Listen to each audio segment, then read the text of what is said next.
کوئی شکر کی پٹی بھی باندھ نہیں تھا. حضرت ایوب 18 سال بیمار رہے. زوجہ کہنے لگی دعا کر لو تو آپ فرمانے لگے بی بی سے کہ صحت کتنی دیر رہی؟ اس نے کہا 60 سال. تو آپ فرمانے لگے ذرا بیماری کو بھی 60 سال گزر لینے دو پھر دعا بھی کر لیں گے. یہ دعا کی اللہ، یہ لفظ کہے اللہ نے صحت دے دی، تندرستی آ گئی. ایک دن گھر میں بیٹھے بیٹھے زوجہ کہنے لگی کہ ایوب یہ بتاؤ دکھ اچھے کہ سکھ؟ آپ فرمانے لگے سارے دن ہی اللہ کے ہیں پر دکھ بڑے اچھے تھے. مجھ سے پوچھو تو دکھ بڑے اچھے تھے. کہا کس طرح؟ تو حضرت ایوب فرمانے لگے جب میں بیمار تھا تو 24 گھنٹے میں ایک دفعہ میرا رب میرا حال پوچھا کرتا تھا. ایک دفعہ میرا اللہ پوچھتا تھا ایوب تیرا حال کیا ہے؟ فرماتے ہیں 12 گھنٹے تو لذت ہی رہتی تھی کہ میرے رب نے میرا حال پوچھ لیا، اور اگلے 12 گھنٹے میں انتظار کرتا تھا مالک حال دوبارہ کب پوچھے گا. فرمانے لگے اب صحت تو ہو گئی ہے پر اب میرا رب میرا حال تو نہیں نہ پوچھتا. بھائی مشکلات جو ہوتی ہیں وہ تو تجھے سجا دیتی ہیں، سوار دیتی ہیں. تجھے یاد آتا ہے کوئی اپنا، جب تجھے درد ہوتی ہے نا، تکلیف ہوتی ہے، پھر تیرا دل کرتا ہے کوئی کندھا ملے جہاں میں سر رکھ کے رہوں. پھر اسی لیے تو کسی درویش سے کسی نے پوچھا تھا اپنا کون ہوتا ہے؟ تو کہا جو تجھے دکھ کے وقت یاد آئے وہ تیرا اپنا ہے. جو تجھے عین آزمائش کے وقت یاد آئے اور تجھے اس کا نمبر فوراً تیرے موبائل پہ چلنے لگے وہ تیرا اپنا سجن ہے جس کو تو دکھ کے وقت یاد کرے. تو بھائی مشکلات کے بعد جو اللہ آسانی دیتا ہے. حضرت ابراہیم کو آگ میں بھی پھینکا گیا، حضرت ابراہیم علیہ السلام کو ستایا بھی گیا، نکالا بھی گیا، لیکن جب ان مشکلات سے گزرے تو میرا رب فرماتا ہے وَإِذِ ابْتَلَىٰ إِبْرَاهِيمَ رَبُّهُ بِكَلِمَاتٍ فَأَتَمَّهُنَّ قَالَ إِنِّي جَاعِلُكَ لِلنَّاسِ إِمَامًا. کہا جب ابراہیم پورے اترے تو پھر ہم نے انہیں امام بنا دیا. یا اللہ کس طرح کی امامت دی؟ فرمایا میں نے اتنی اعلیٰ شان عطا کی ہے کہ اپنے لاڈلے رسول کو جناب ابراہیم کی نسل میں پیدا فرما دیا ہے. میں نے مصطفیٰ کو ان کی نسل میں پیدا کر دیا، قیامت تک کے لیے ان کا وقار بڑھا دیا. اللہم صلی علی محمد وعلی آل محمد کما صلیت علی ابراہیم وعلی آل ابراہیم. ان کی عظمت بڑھا دی، اس لیے کہ جب وہ آزمائش سے گزر کر کے آئے پھر جو آسانی دی. میرے نبی پاک صلی اللہ علیہ وسلم نے دین ابراہیمی کی بہت ساری چیزوں کو رکھا. کہا میں ملت ابراہیمی پہ ہوں. جب کوئی مشکلات کو عبور کر کے آتا ہے، جب کوئی تکلیفیں سہ کر کے آتا ہے، اس کے لیے جو اجر ہوتا ہے، اس کے لیے جو پھر اللہ کتنی ذرا بڑی توجہ کیجئے گا. لوگ سمجھتے ہیں فلاں آدمی مشکل میں ہے تو شاید مشکل میں ہی رہے گا، فلاں آزمائش میں ہے تو شاید میرا اللہ فرماتا ہے ایک مشکل دے کے میں 2 آسانیاں بھی دوں گا. تم مشکل دیکھ رہے ہو، مشکل نہ دیکھو، وہ جو اس کو بعد میں آسانی آنے والی ہے، اور ڈبل جو میں اس پر نعمت کرنے والا ہوں اس کو دیکھو. حضرت یوسف کو بھائیوں نے کنویں میں ڈال دیا تھا، اور جب کنویں سے نکلے تو مصر کے بازاروں میں بکے، اور پھر زلیخا نے الزام لگایا تو حالات بگڑ گئے. حضرت یوسف کو جیل جانا پڑا. کتنی کٹھن زندگی تھی، لیکن میرے مالک کو کچھ اور ہی منظور تھا. کنویں میں گرنے والے، بازار میں بکنے والے، جیل میں جانے والے، الزام لینے والے جناب یوسف کو رب کریم نے اسی مصر کا بادشاہ بنا دیا. اللہ پاک نے اسی مصر کا حکمران بنا دیا. یاری تیری سونا ہے پر ازمیشاں تیریاں اگ. اے سونا پرکھیا جامد آئی پہلو نال اگاں دے لگ. اس کے لیے تھوڑا سا جتن کرنا پڑتا، تھوڑے کٹھن حالات سے گزرنا پڑتا، تھوڑی آزمائشوں کا روپ دیکھنا پڑتا. ہم چاہتے ہیں کہ ہمیں چھیڑے کوئی نہ کوئی تکلیف نہ آئے، کوئی آزمائش. یہ ہو نہیں سکتا میرے بھائی. نامی کوئی بغیر مشقت نہیں ہوا. 100 بار جب عقیق کٹا تب جا کر نگی ہوا. ہم چاہتے ہیں کہ ہمیں کچھ بھی دقت نہ آئے، مشکلات نہ آئے. اور مشکلات تو انسان کو سنوارتی ہیں بھائی، وہ تو نکھارتی ہیں.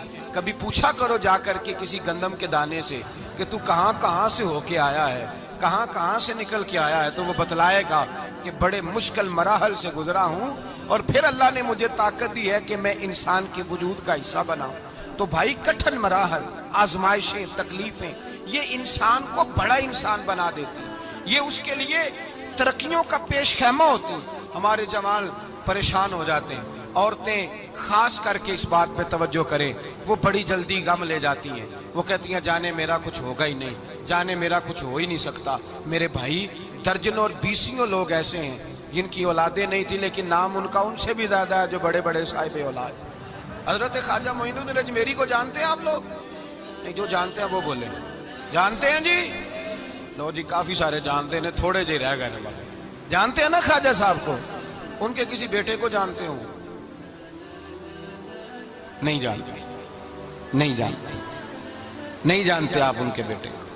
حضرت خواجہ معین الدین اجمیری رحمت اللہ تعالی علیہ کے بیٹے کو نہیں جانتے، لیکن ویسے آپ ہندوستان میں کسی آدمی کو چھیڑ کے دیکھیں، وہ کہے گا میں خواجہ صاحب کا روحانی بیٹا ہوں، میں اولاد۔ حضرت غوث اعظم رضی اللہ تعالیٰ عنہ کی اولاد کو کم لوگ جانتے ہیں، لیکن آپ ویسے کسی کو پوچھ کے دیکھیں 11ویں والا پیر کون ہوتا ہے، ہر آدمی ہاتھ اٹھا کے بتائے گا خدا کے فضل سے ہم پر ہے سایہ غوث اعظم کا، ہمیں دونوں جہاں میں ہے سہارا غوث۔ لوگ جھوم کے بتلائیں۔ میرے بھائی، یہاں لوگ پریشان ہو جاتے ہیں کہ اولاد ہوگی تو یہ ہوگا، فلاں ہوگا تو یہ ہوگا۔ بھائی ایسی کوئی بات نہیں۔ میرے پاس پیسے ہوتے تو میرا ابا بیماری سے فوت نہ ہوتا۔ جو مالدار ہوتے ہیں تو کیا وہ بچ جاتے ہیں؟ حضرت اسرائیل انہیں چھوڑ جاتے ہیں؟ او خدا کے بندے، تو کیسی بات کر رہا ہے؟ آپ کی نئی نئی دوستی ہوتی ہے تو حالات اور ہوتے ہیں، تو 6 مہینے کے بعد حالات اور 6 سال کے بعد اور ہوتے ہیں، اور پھر جب وقت بیت جائے تو پھر معاملات۔ لیکن آپ کو استقامت دکھانی ہے، ڈٹنا ہے، کھڑا ہونا، مسائل کے سامنے رکنا ہے۔ مسائل سے بھاگ جانا، نظریں چرانا، میرا گھر میں دل نہیں لگتا، میں کہیں اور رہوں گا، میں ملک میں نہیں رہوں گا، میں ان رشتہ داروں کے بیچ وقت نہیں گزاروں گا، یہ انداز ٹھیک نہیں۔ اسلام نے گوشہ نشینی کو ناپسند کیوں کیا ہے؟ رہبانیت کو ناپسند کیوں کیا ہے؟ سارا کچھ چھوڑ چھاڑ کے، حقوق چھوڑ کے تنہائی میں بیٹھنا، رہبانیت کو کیوں ناپسند کیا؟ لوگوں کے بیچ رہو، ان کی تکلیفوں پر صبر کرو، ان کی طرف سے آنے والے دکھوں کو برداشت کرو، اور میدان میں رہو اور ڈٹنا سیکھو، اور ان چیزوں کا خیال۔ آپ دیکھیں نا، قرآن مجید کا ایک مقام ایسا ہے جس میں اللہ تعالیٰ نے نا حضور کو گنجائش دے دی، یعنی ہمیں اگر گنجائش مل جائے، کرو چاہے نہ کرو، تو فٹافٹ لوگ گنجائش پہ عمل نہیں کرتے۔ بھئی نفل چاہے بیٹھ کے پڑھ لو، چاہے بیٹھ کے پڑھنا تھا نا تو سارے بیٹھ کے ہی پڑھتے ہیں، اللہ ماشاءاللہ تھوڑوں کو چھوڑ کے۔ مسواک نہ ملے تو چلو انگلی استعمال کر لو، مسواک نہ ہو تو اب کیا ہوتا ہے؟ زیادہ تر انگلی استعمال کر لیتے ہیں۔ ہم گنجائش پہ جلدی عمل کرتے ہیں، لیکن حضرت عائشہ صدیقہ رضی اللہ تعالی عنہ فرماتی ہیں کہ اگر امت کے حق میں احکام لینے کی باری آتی تھی تو حضور آسانی کو پسند کرتے تھے۔ آپ کی توجہ ہے میری بات پر؟ لیکن جو اپنا معاملہ تھا نا، حضور کا اپنا، اس میں جو استقامت کا حسن تھا وہ بڑا دیدنی ہے۔ اللہ تعالیٰ نے نا نبی پاک علیہ الصلوۃ والسلام کو فرما دیا کہ ان الذین کفروا سواء علیہم اانذرتہم ام لم تنذرہم لا یؤمنون۔ میری طرف دیکھ رہے ہیں آپ؟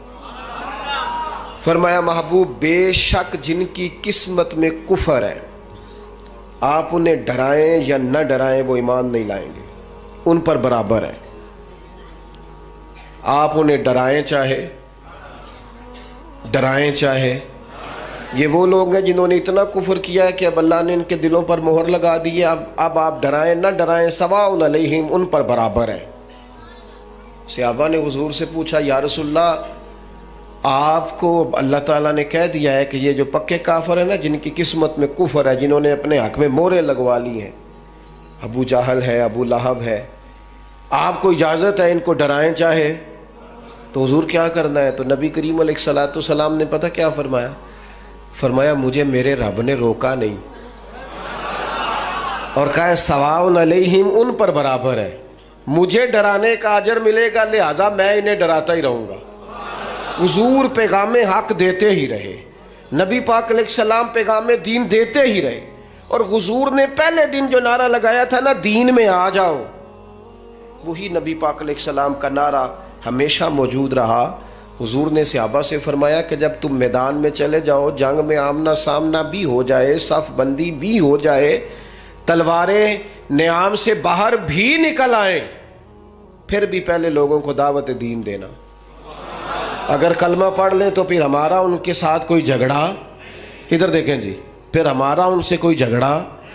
اپنی زندگی میں استقامت پیدا کریں، مضبوط رہیں۔